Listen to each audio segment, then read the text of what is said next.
விகடன் பத்திரிகையோட ஒரு பிரிவான சினிமா விகடன் பக்கத்துல தான்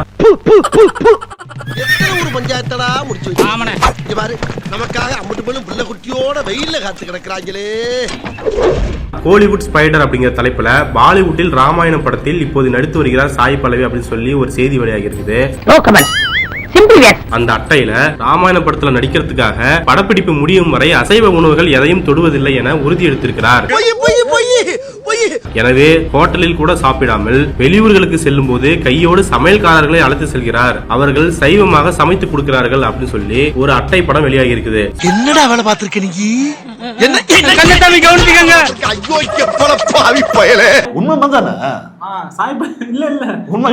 தனக்கு எதிராக தொடர்ந்து பொய்யையும் அவதூறையும் விகடன் நிறுவனம் பரப்பி வருகிறது. இவருக்கு இதான் வேலை.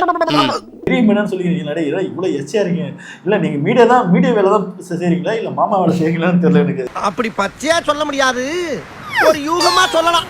வேற மாதிரி தொழில் பண்ணிக்கணும்னு தெரியல. ஏன்னா உண்மையா சேர்க்கணும், தவறா சேர்ந்தனா அது வேற மாதிரி பேர் தான். அது மாமா வேலை பாக்குறியா? வெக்கமா இல்ல? சொல்லிக்கோ. விகடன் நிறுவனத்திற்கு வெளிப்படையாக தன்னுடைய எக்ஸ் பக்கத்தில் சாய் பல்லவி ஒரு எச்சரிக்கையை விடுத்திருக்கிறாங்க. விகடனுடைய லோகோவை பாத்தீங்கன்னா தெரியும், ஒரு பாப்பா சிரிச்சுக்கிட்டே குடுமி தொங்க இருக்கிற மாதிரி இருக்கும். எங்க வம்சத்தோட வீரம், பெருமை, கௌரவம் எல்லாம் இந்த குடுமியில இருக்கு. அது எப்படி எடுக்க முடியும்? அந்த குடுமியை பிடித்து ஒரு ஆட்டு இருக்கின்றார் சாய் பல்லவி. இந்த விகடன் அவங்களை குறித்த ஒரு பொய் வதந்திய பரப்பி விட்டுருக்கான் விகடன்ல உள்ளவங்க. அவனை கூப்பிட்டு செருப்பால் அடியும், செருப்பு நல்ல செருப்பு இருந்தா அடியும். இந்த தகவலை கோட்வீட் பண்ணி சாய் பல்லவி அவர்கள் ரெடியா சாணியை கரைச்சி ரெடியா வச்சிருப்பாங்க போல் இருக்கு. இவன் வருவான் அப்படிங்கிறது தெரிஞ்ச போட்டவனே அடுத்த நிமிஷமே கரைச்ச சாணியை கபார்னு மூஞ்சில ஊத்தி மாட்டைத்தையும் மனுஷைத்தையும் மிக்ஸ் பண்ணி எரிஞ்சிட்டாங்களே. அதனால இப்படியாப்பட்ட வேலையை பார்ப்பதற்கு வேற ஏதாவது வேலை இருந்தா ஆல்பத்தை தூக்கிட்டு நீங்க கிளம்பலாமே. என்ன பார்த்தா அவ்வளவு கேவலமான ஆள் தெரியுதா? இல்லைங்க சார், உங்களை பார்த்தா கேவலமான ஆள் மாதிரி தெரியலங்க சார், பெரிய பிச்சைக்கார மாதிரி தெரியுங்க சார். விகடனுக்கும் சாய் பல்லவிக்கும் என்ன பிரச்சனை அப்படின்றது, சீதையாக ஒருத்தங்க நடிச்சாங்கன்னா அவங்க அசைவம் சாப்பிட கூடாது, சீதையோட புனிதத்தன்மை கெட்டுவிடும். நமக்குன்னு ஒரு கௌரவம் இருக்குல்ல, எங்க இருக்குது? நீங்க தான் சொல்லிட்டே தெரியுங்க. மகாபாரதத்துல ராமாயணத்துல கூட நான்வெஜ் சாப்பிட்டு இது இருக்கு. நம்ம ராமாயணத்துல ராமரே நான்வெஜ் சாப்பிட்டாரு அப்படின்னு மாட்டுக்கறி சாப்பிட்டான்னு சொல்லி இது இருக்குல்ல.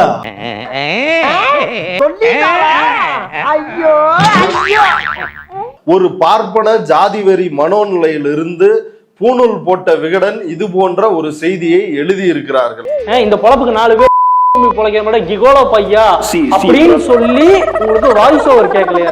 நான் என்ன கேக்குறேன்னா, எந்த கதாபாத்திரம் நடிச்சா என்னங்க, ஒரு நடிகரோ நடிகையோ அவங்க விருப்பப்படி எதை வேணாலும் சாப்பிட போறாங்க. உனக்கு பிடிச்ச நீ சாப்பிடுற, எனக்கு பிடிச்ச நான் சாப்பிடுறேன். உன்னே நான் சாப்பிட சொன்னாலும் என்ன நீ இதைத்தான் சாப்பிடணும் சொன்னாலும் தப்பு. அப்ப கறி சாப்பிட்டு விட்டோ அல்லது எந்த உணவை சாப்பிட்டு விட்டோ ஒரு கதாபாத்திரத்தில் நடித்தால் என்ன பிரச்சனை? ஏன் இந்த விகடன் போன்ற பூணூல் மாமாக்களுக்கு எதனால் எரிய வேண்டும்? நான்வெஜ் பிடிக்காதா? என்ன ஒன்னேவா திங்க சொன்னேன், நான் தானே தின்னுக்கிறேன். உனக்கு அதனால என்னப்பா பிரச்சனை? உன் பூணூல்ல எங்க வலிக்குது? அது இதுல வேற இவனுங்களை மாமான்னு சொல்லக்கூடாது, இவனுங்களை பாப்பான்னு சொல்லக்கூடாது அப்படின்னு பலரும் கொந்தளிக்கிறார்கள், வருத்தப்படுகிறார்கள். நான் சொல்லாம குதிரை என்ன சொல்ல முடியும்? இன்னொரு விஷயம், ராமர் யாரு? அவர் ஒரு சத்திரியர், அவர் பார்ப்பனர் அல்ல. போடல. அப்ப சத்திரிய குலத்துல பிறந்த ஒருத்தவன் எப்படி நான்வெஜ் சாப்பிடாம இருப்பான்? எல்லாம் டெக்னாலஜி. அப்ப அவர் நான்வெஜ் சாப்பிடறாருனாக்க சீதை நான்வெஜ் சாப்பிடுவாங்கல்ல, அப்ப அந்த குடும்பமே நான்வெஜ் சாப்பிடும்ல. நான் சொல்லல, வால்மீகி எழுதின ராமாயணத்திலே அப்படிதான் இருக்கு. குறிப்பா பிஜேபியினுடைய அபிஷியல் வெப்சைட்லயே இருக்கு. இவ்வளவு நாளா இது தெரியாம போச்சு. அதாவது அந்த கேரக்டர் பாத்தீங்கன்னா உயர்ந்த ஒரு கேரக்டர், அது வெஜ் சாப்பிடறதில்ல. அப்ப நான்வெஜ் சாப்பிடணும்னு பாத்தீங்கன்னா நான் சொல்ல வரேனே, நான்வெஜ் சாப்பிடுவாங்க சுத்தம் இல்லாதவங்க, அசுத்தமானவர்கள், கேவலமானவங்க. இதுக்கே அவங்க செருப்பாடிங்க, செருப்புல மட்டும் அடிக்கூட தூக்கி உள்ள போட்டுருணும். அவனை கூட்டு போய் உள்ள போடுங்க, நானே நாடகம் கட்டுறேன், போடா உள்ள. அப்ப நீ நான்வெஜ் சாப்பிட, நீ என்னவா திங்க் பண்ற, நான்வெஜ் சாப்பிட என்னவா நீ பாக்குற, நான்வெஜ் சாப்பிட எங்க சக இந்துக்களை நீ ஒரு இந்துவோட நீ இப்ப பாக்குறது இல்ல. இவங்க எல்லாம் பார்த்தாலே விரட்டி வெளுக்க தோணுது. அப்ப இவனை ஏதோ ஒரு ஃபார்ம் பண்ணான்னு தெரியுமா? பொதுவா ஒரு புது புத்துல ஒண்ணு இருக்கு மனிதர்கிட்டே என்னன்னா, நான்வெஜ் சாப்பிடுறவங்க அவாக்கள் பார்த்தோன்னா வெஜ் தான் சாப்பிடுவாங்க, நான்வெஜ் சாப்பிட மாட்டாங்க. ஸோ அவங்க அவங்க புனிதமானவங்க.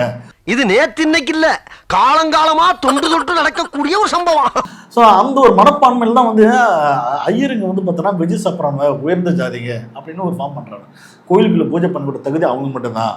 ஸோ நான்வெஜ் சாப்பிட்றவங்க பார்த்தோன்னா நாற்றம் வீசக்கூடிய ஆட்கள், அவனை வந்து புனிதமற்றவனு அப்படின்றது ஒரு ஃபார்ம் பண்ணுறது, அங்கிருந்து தான் ஃபார்ம் பண்ணுறாங்க. இதெல்லாம் வேஷமா? சாய் பல்லவி வந்து ஆல்ரெடி வெஜிடேரியன் தான். அவங்க வந்து நான் வெஜிடேரியன் சாப்பிட மாட்டேன், பியூர் வெஜ் தான் பல இடங்கள்ல சொல்லியிருக்காங்க, பல இன்டர்வியூல சொல்லியிருக்காங்க. இது வந்து விகடன் குழுமத்துக்கு தெரியல. எல்லாரும் துண்டு தொட்டு சொல்ற 98 ஆண்டுகளாக தமிழ்நாட்டுல ஒரு முன்னணி பத்திரிகையாக அவங்க இயங்கிட்டு இருக்காங்க. எந்த ஒரு கூச்சமும் இல்லாம இந்த ஃபேக் நியூஸ் பரப்புறாங்க. இந்த பொழப்பு பிழைக்கிறதுக்கு என் கூட வந்துருங்க, 3 வேளையும் சுறுசுறு சாப்பிடலாம். சாய் பல்லவி இந்துத்துவத்துக்கு எதிராக பேசுகிறார், அதுதான் இவங்களோட பிரச்சனை. எனக்கு உடம்புல ஏறியுது, குனிஞ்சிட்டு பர்னால தடவு. நாங்க தான் கடவுள் நிகரானவர்கள், அதனாலதான் நாங்கள் தலையில் பிறந்தோம், அதாவது வாயிலிருந்து பிறந்தோம் அப்படின்னு சொல்லி இதன் மூலமாக நம்மள என்ன சொல்ல வரானாக்கா, அதாவது கறி சாப்பிடுகிற நம்மவர்களை சூத்திரன், செருப்பு பிஞ்சிரும். ஐயா நான் அப்படி சொன்னவே இல்லையே, இவன் புத்தியில் குறைந்தவன் அப்படின்னு நான்வெஜ் சாப்பிடக்கூடிய நம்மளை பார்த்து இந்த விகடன் பத்திரிகை சொல்லுதா? அதைத்தான் சாய் பல்லவி கன்ஃபார்ம் பண்ணி கலட்டிக்கிட்டு அடிச்சிருக்காங்க. காலேஜ்னு பாக்குறேன், இல்லனா செருப்பு பிஞ்சிடும். இந்த அசிங்கம் உனக்கு தேவையான்னு கேக்குறேன். உனக்கு தேவையாது, உனக்கு தேவையாடா? சங்கிகளுக்கு மாட்டுக்கறி சாப்பிட்டான் அப்படின்னு ஒரு இஸ்லாமியனையோ, மாட்டுக்கறி சாப்பிட்டான் அப்படின்னு ஒரு தலித்தையோ அவர்களை அடித்து துன்புறுத்துவது, வெட்டி படுகொலை செய்வது, சாதி ஆதிக்கம் செய்வது, இதுக்கெல்லாம் யார் காரணம் தெரியுமா? விகடன் பத்திரிகையினுடைய இன்னொரு குலத்தொழில் என்ன அப்படின்னா, நீ ஒண்ணும் சொல்லணும் போ. சங்கராச்சாரியனுடைய கருத்துக்களை பரப்புவது. பெண் பிள்ளைகளுக்கு 8 வயசுல கல்யாணம் பண்ணி வச்சிருமா, இல்லன்னா வந்து காமன் உள்ள பூந்துருவானா அவங்க வந்து கெட்டு போயிருவாங்களாம். இவெல்லாம் பாருங்க, இவெல்லாம் மனுஷனா? அடுத்த ஜென்மத்திலாவது மனுஷனா போறங்கடா. அயோக்கியர்கள் தான் இந்த விகடன் திருட்டு கும்பல். பார்ப்பன புத்தி 1000 தான் இருந்தாலும் பாப்பான் தான். சட்டைக்குள் பூணூல் போட்டுக்கொண்டு இந்த பார்ப்பன விகடன் தினசரி அலைந்து கொண்டு இருக்கிறது. தமிழ் மக்கள் இதனுடைய யோகிதையை புரிந்து கொள்ள வேண்டும். ஆஹா, கூட்டத்தை பூரா திருப்பி விட்டானே. மணிமணி கேட்கணுமா இல்லையா?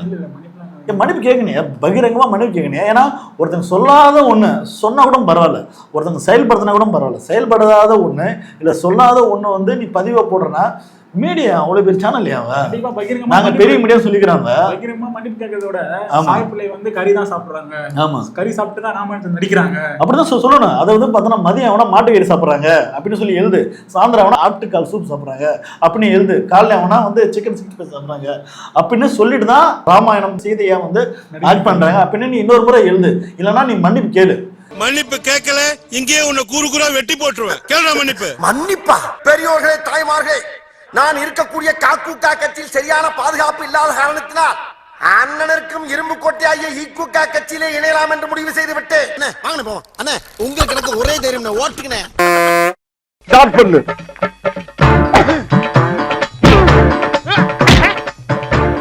இங்கிட்டு வா. அப்படியா படைக்கல மண்டல மட்டும் அடிச்சிடாத, குலக்கேசல் உள்ள போயிருவேன். சரியா? உங்க வீட்டு பிள்ளையா நினைச்சு எல்லாரும் என்னை மன்னிச்சிருக்க.